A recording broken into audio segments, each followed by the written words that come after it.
ఇక డీటెయిల్స్ చూస్తే లగ్జరీ కార్ల స్మగ్లింగ్ కేసులో హైదరాబాద్ లోని గచ్చిబౌలిలో ఈడీ సోదాలు చేస్తోంది. లగ్జరీ కార్ల డీలర్ బసరత్ ఖాన్ ఇంట్లో రైడ్స్ కొనసాగాయి.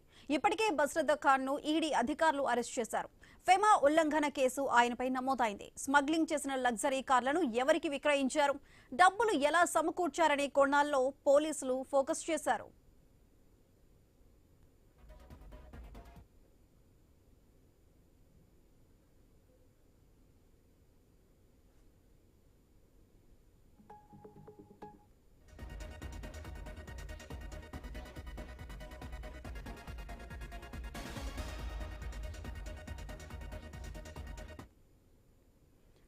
బసరత్ ఖాన్ ఇంట్లో సోదాలకు సంబంధించి మరింత సమాచారం మా ప్రతినిధి ప్రవీణ్ అందిస్తారు. లైవ్ లో ప్రవీణ్, చెప్పండి, ప్రస్తుతం అక్కడ సోదాలు ఎంతవరకు కొనసాగుతున్నాయి? ఎటువంటి డాక్యుమెంట్స్ కానీ లేదంటే కీలక పత్రాలు ఏమైనా దొరికాయా?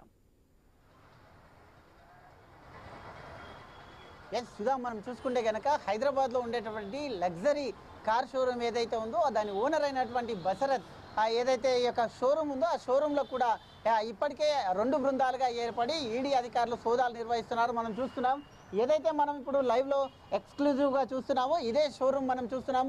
కార్ లాంచ్ అనే పేరుతోని అయితే ఈ షోరూమ్ అయితే గచ్చిబౌలి ప్రాంతంలో వెలిసినటువంటి ఈ యొక్క ఆ షోరూమ్ ఏది ఉందో ఆ యొక్క షోరూమ్ లోపలే మొత్తం టోటల్గా లగ్జరీ కార్ల డీలర్ అయినటువంటి ఆ బసరత్ అహ్మద్ ఖాన్ అయితే ఇల్లు అండ్ కార్యాలయం ఈ యొక్క ఏదైతే ఈ యొక్క షోరూమ్ ఉందో ఈ షోరూంలో కూడా మొత్తం టోటల్గా కూడా ఈ యొక్క ఈడీ సోదాలు నిర్వహిస్తున్నారు. అయితే జూబ్లీహిల్స్లోని ఖాన్ నివాసంలో కూడా ఈ యొక్క దీనికి సంబంధించినటువంటి ఎవరైతే ఆ యజమాని ఉన్నారో బసరత్ ఖాన్ అయితే ఆయన యొక్క ఇంట్లో కూడా ఈ యొక్క సోదాలు నిర్వహిస్తున్నారు. అదేవిధంగా గచ్చిబౌలిలోని ఎస్కే కార్ లాంచ్తో పాటు ఆయన స్నేహితుల ఇళ్లలో కూడా ఈడీ అధికారులు అయితే దర్యాప్తు చేస్తున్నారు. దీనికి సంబంధించినటువంటి అయితే డాక్యుమెంట్స్ కానీ దీనికి సంబంధించినటువంటి అయితే ఏవైతే ఈ యొక్క లావాదేవీలు ఉంటాయో లావాదేవీలకు సంబంధించి మొత్తం టోటల్గా కూడా డీటెయిల్స్ కూడా మొత్తం టోటల్గా కూడా సేకరిస్తున్నారు. అదేవిధంగా విదేశీ మారక ద్రవ్య నిర్వహణ చట్టం ప్రకారంగా ఉల్లంఘన కేసు లోపల భాగంగా అయితే స్మగ్లింగ్ ద్వారా దిగుమతి చేసినటువంటి హై అండ్ కార్ల వ్యవహారంపై అధికారులు కూడా ఈ యొక్క సోదాలు చేస్తున్నట్టుగా తెలుస్తుంది. అదేవిధంగా బసరత్ ఖాన్ ఇప్పటికే అహ్మదాబాద్ ఈడీ అధికారుల చేత అరెస్ట్ కాగా గతంలో డైరెక్టర్ ఆఫ్ రెవెన్యూ ఇంటెలిజెన్సీ అయితే డిఆర్ఐ ఏదైతే ఉంటుందో అయితే ఆయన పైన కేసు కూడా నమోదు చేయడం జరిగింది. అదేవిధంగా చూసుకుంటే అమెరికా, జపాన్ నుండి దిగుమతి చేసినటువంటి ఏవైతే ఈ యొక్క లగ్జరీ కార్లు మనం చూస్తున్నాం, అయితే ఎంత లగ్జరీ కార్లను కూడా మనం చూస్తున్నాం. ఇవన్నీ కూడా విదేశాల నుండి మొత్తం టోటల్గా ఇక్కడ అయితే తీసుకున్నటువంటి అయితే అమెరికా, జపాన్ నుండి దిగుమతి చేసుకున్నటువంటి లగ్జరీ కార్లు ఇవి దుబాయ్, శ్రీలంక మార్గం ద్వారా తెచ్చి ఎడమ స్టీరింగ్ ఏవైతే వాహనాలకు ఉంటుందో మనం చూస్తున్నాం. ఇంత కాస్ట్లీ ఉన్నటువంటి ఈ యొక్క లగ్జరీ కార్ ఎడమ స్టీరింగ్ ఉన్నటువంటి ఈ యొక్క కార్లను మొత్తం టోల్గా కూడా మార్చేసి కుడివైపున మార్చేసి తక్కువ ధరకు అయితే డిక్లేర్ చేసినట్టుగా కూడా ఆరోపణలు ఉన్నట్టుగా తెలుస్తుంది. ఈ తప్పుడు డాక్యుమెంట్ల కారణంగానే ప్రభుత్వానికి దాదాపుగా 25 కోట్ల నష్టం వాటిల్లినట్టుగా కూడా అధికారులు చెప్తున్నారు.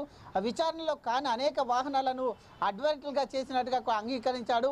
టయోటా ల్యాండ్ క్రూజర్, రోల్స్ రాయన్, కలిసన్, లెక్సన్ XL 500D వంటి కార్లను తక్కువ ధరకు చూపించానని 8 వాహనాలపైన తక్కువగా చెల్లించిన డ్యూటీ మొత్తాన్ని తిరిగి చెల్లించే సమయం లోపల అయితే అధికారులకు తెలపడం జరిగింది.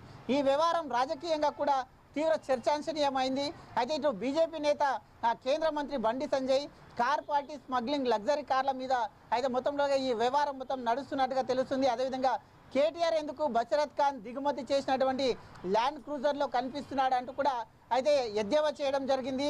అదేవిధంగా చూసుకుంటే మొత్తంగా కూడా దీనిపైన బీఆర్ఎస్ నేతలు స్పందిస్తూ ఆ కార్ సాధారణంగా కొనుగోలు ప్రక్రియలనే తీసుకున్నామంటూ కూడా ఖాన్ వద్ద నుండి కాంగ్రెస్ మంత్రి కూడా వాహనం కొనుగోలు చేశారంటూ కూడా ఎందుకు ప్రస్తావించలేదు అంటూ కూడా చెప్పడం జరిగింది. దీని మొత్తంగా చూసుకుంటే దర్యాప్తులో అయితే మాజీ బీఆర్ఎస్ మంత్రితో పాటు ప్రస్తుత కాంగ్రెస్ ప్రభుత్వంలో ఉన్న ఒక సిట్టింగ్ మంత్రి ఖాన్ కూడా అయితే ఖాన్ వద్ద నుండి లగ్జరీ కార్ కొనుగోలు చేసినట్టుగా కూడా అయితే సమాచారం వస్తుంది. ఈ నేపథ్యం చూసుకుంటే మొత్తం టోటల్గా చూసుకుంటే ఈ వ్యవహారానికి సంబంధించి మొత్తం టోటల్గా అయితే ఈడీ అధికారులు అయితే కాసేపటి క్రితం నుండి ఒక సుమారుగా గంట 2 గంటల పాటు నుండి కూడా ఈ యొక్క కార్ షోరూంలో మొత్తం టోల్గా కూడా ఈ షోరూంతో పాటు ఆయన యొక్క బసరత్ ఖాన్ ఎవరైతే ఉన్నారో బసరత్ ఖాన్ యొక్క నివాసంతో పాటు ఆయన బంధువుల ఇండ్లలో కూడా ఈడీ అధికారులు సోదాలు నిర్వహిస్తున్నారు. అయితే సుమారుగా 25 కోట్లకు పైగానే ఈ యొక్క వ్యవహారం మొత్తం టోల్గా కూడా దీనికి ఆర్థిక లావాదేవీలు ఏ విధంగా సమకూర్చారు, ఎంతమందికి ఈ యొక్క కార్లను అమ్మారు, ఎంత రేట్లో అమ్మారు, దాని నుండి వచ్చినటువంటి లాభం ఏదైతే ఉంటుందో ఆ లాభాన్ని ఏ విధంగా వినియోగించారు అనుకోవడం లోపల చూస్తున్నారు. పలు డాక్యుమెంట్లను కూడా చూస్తున్నారు. మొత్తం టోల్గా కూడా 3 బృందాలుగా ఈడీ అధికారులు ఇక్కడికి చేరుకున్నారు. ఇక్కడికి చేరుకొని ఈ యొక్క ఏదైతే ఈ యొక్క షోరూమ్ ఉంటుందో ఇప్పుడు ఇక్కడ కూడా ఈడీ అధికారులు లోపల ఉన్నారు. దానికి సంబంధించినటువంటి ఈ యొక్క కార్ లోపల ఈ యొక్క కార్ షోరూమ్ లోపల కూడా ఈడీ అధికారులు ఇంకా సోదాలు కొనసాగిస్తున్నారు. ఈ యొక్క షోరూమ్తో పాటు ఆయన కుటుంబ సభ్యుల ఇండ్లలో ఆయన స్నేహితుల ఇండ్లలో కూడా అయితే మొత్తం టోల్గా కూడా అయితే సోదాలు నిర్వహిస్తున్నారు. మనం చూస్తూ ఉన్నాం. మొత్తం టోల్గా కూడా ఇంత లగ్జరీ కార్లు అయితే వివిధ విదేశాల నుండి తెచ్చినటువంటి ఈ యొక్క లగ్జరీ కార్లు ఏవైతే ఉంటున్నాయో ఈ లగ్జరీ కార్లని మొత్తం టోల్గా కూడా విదేశాల నుండి దిగుమతి చేసుకొని మొత్తం అక్కడ ఉన్నటువంటి స్టీరింగ్స్ మనం ఈ కార్ యొక్క స్టీరింగ్ చూస్తున్నాం. ఇక్కడ రైట్ సైడ్ లో స్టీరింగ్ కనబడుతుంది. అట్లా ఈ విధంగా స్టీరింగ్స్ ఉన్నటువంటి కార్లని మొత్తం టోల్గా కూడా లెఫ్ట్ సైడ్ లో ఉపయోగించి అయితే తక్కువ మొత్తానికి చేస్తున్నట్టుగా కూడా తెలుస్తుంది. దీనికి సంబంధించినటువంటి మొత్తం టోల్గా కూడా అయితే మనం చూస్తున్నాం. కార్ లాంచ్ అనే పేరుతోని ఏ విధంగా లగ్జరీ కార్లను లాంచ్ చేయడం జరిగింది. అయితే ఎవరైతే బాగా డబ్బున్న వాళ్ళు ఉంటారో వ్యాపారస్తులు ఉంటారో వారికి ఈ కార్లను విక్రయించి అధిక మొత్తంలో సొమ్ము చేసుకున్నట్టుగా కూడా ఈడీ అధికారులు అయితే గుర్తించడం జరిగింది. అయితే ప్రస్తుతం ఈ యొక్క షోరూమ్ మనం ఏదైతే చూస్తున్నామో ఈ యొక్క షోరూమ్తో పాటు ఆయన నివాసంలో ఆయన బంధువుల ఇండ్లలో ఆయన స్నేహితుల ఇండ్లలో తనకు కావలసిన వాళ్ళు బసరత్ ఖాన్ ఎవరైతే ఉన్నారో బసరత్ ఖాన్కు సంబంధించిన అందరి ఇండ్లలో ఏకకాలంగా ఈడీ అధికారులు సోదాలు నిర్వహిస్తుంది. గతంలో కూడా ఈడీ అధికారులు ఈ యొక్క బసరత్ ఖాన్ను అరెస్ట్ చేశారు. అరెస్ట్ చేసిన తర్వాత దానికి సంబంధించినటువంటి పూర్తి విచారణ కొనసాగించారు. అయితే అదే క్రమం లోపల ఆ కేసుకు సంబంధించే కొంత అయితే అనుమానం ఉన్న నేపథ్యంలో అవి నివృత్తి చేసుకోవడానికి పలు డాక్యుమెంట్లు ఇంకా కొన్ని డాక్యుమెంట్లను కూడా పరిశీలిస్తున్నారు.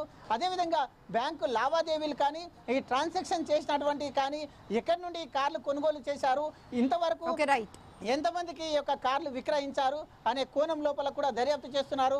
భారీ మొత్తంలో టోల్గా కూడా దేశవ్యాప్తంగా కూడా భారీ మొత్తంలో వివిధ రాష్ట్రాలలో కూడా ఈ యొక్క కార్ లాంచ్ పేరుతోని అయితే వ్యాపారం కొనసాగించినట్టుగా కూడా తెలుస్తుంది. కాబట్టి అయితే ఇంకా 3 గంటల నుండి కూడా కంటిన్యూగా కొనసాగుతున్నాయి. మనం చూసుకోవచ్చు.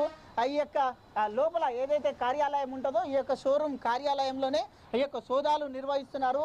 అయితే కంటిన్యూస్గా 3 గంటల నుండి కూడా కంటిన్యూస్గా సోదాలు అయితే కొనసాగుతున్నాయి. మనం చూస్తూ ఉన్నాం. అయితే పైన ఏదైతే కార్యాలయం మనకు కనిపిస్తుందో కార్యాలయంలో అక్కడ సోదాలు నిర్వహిస్తున్నారు. మనం చూసుకోవచ్చు. ఎక్స్క్లూజివ్గా ఆ వీడియోలో చూపించే ప్రయత్నం కూడా చేస్తున్నాం. ఐ న్యూస్ ఎక్స్క్లూజివ్గా అయితే ఈడీ అధికారులు ఆ కార్యాలయం ఎక్కడైతే పైన ఉందో ఆ యొక్క కార్యాలయంలో ఈడీ అధికారులు అయితే మనం ఎక్స్క్లూజివ్గా చూస్తూ ఉన్నాం ఐ న్యూస్ స్క్రీన్ పైన.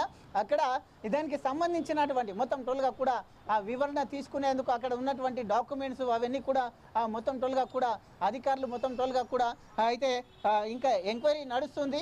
ఇంకా అయితే దానికి సంబంధించినటువంటి పత్రాలు కానీ ఈ యొక్క ఇంత లగ్జరీ కార్లనే ఆ విషయంలో ఎంతమందికి విక్రయించారు అనే కోణం లోపల మొత్తం దర్యాప్తును అయితే కొనసాగిస్తున్నారు. ఇంకా అయితే ఈ దర్యాప్తు ఇంకా కొనసాగుతుంది. మొత్తం ఈ దర్యాప్తు ఇంకా కొనసాగుతుంది కాబట్టి ఇంకా రాత్రి వరకు కూడా కొనసాగే అవకాశాలు ఉన్నట్టుగా తెలుస్తుంది. Right Praveen, thank you. Telangana